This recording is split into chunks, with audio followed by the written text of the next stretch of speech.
Mimi siku moja nilikuwa ofisini pale, walikuwa wanafanya watu mazoezi hapa. Sauti moja ikaimba. Mtu mmoja akaimba, mbele ninaendelea, kwenye platform choir. Kulikuwa na director Neema Kingson. Nikamwambia Neema, sauti inayoimba sio ya kawaida, ni ngeni. Hebu nenda kule juu kwa platform choir ukaangalie nani anaimba.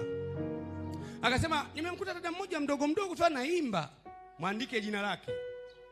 Amekuja tu leo, nikamwambia mwandike jina lake na mimi na kukabidhi yeye. Bila yeye kujua wewe ndiwe mama yake. Bila yeye kujua, wewe unakuwa naye tu. Baada ya muda akaanza kuimba. Ni binti mdogo ametokea Nzega. Na kule Nzega kwenyewe alikuwa mahali fulani, wakamfukuza. Wakamwambia wewe ni unaiba nyota za watu. Ni kwa nini? Kwa sababu kwa kawaida ukiwa na kitu ambacho watu hawana, wanang'ang'ana wawe kama wewe.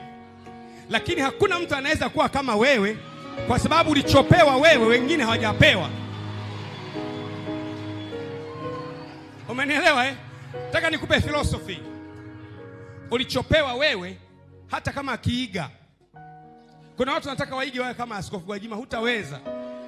Kwa sababu ukiiga mafanikio yangu, utaiga na taabu zangu. Kwa sababu vyote viko pamoja. If you imitate my success, you have to try as much as you can to also imitate my problems. Because sometimes when God wants to lift you up, He allows problem sharpens you. Nirudie tena, Mungu akitaka kukuinua anaruhusu matatizo. Matatizo yanakunoa. Kwa nini? Kwa sababu kuna kesho inayohitaji mtu aliyenolewa. Sasa wewe ukifika kule bila ya kuwa umenolewa, hautafanya chochote. Nataka nirudie tena. God does not allow problems because He wants to kill you. God does not bring problems because He is about to destroy you. God, He brings problem. He allows problem because He wants you to improve your maneuvers. He wants to improve your acrobatics.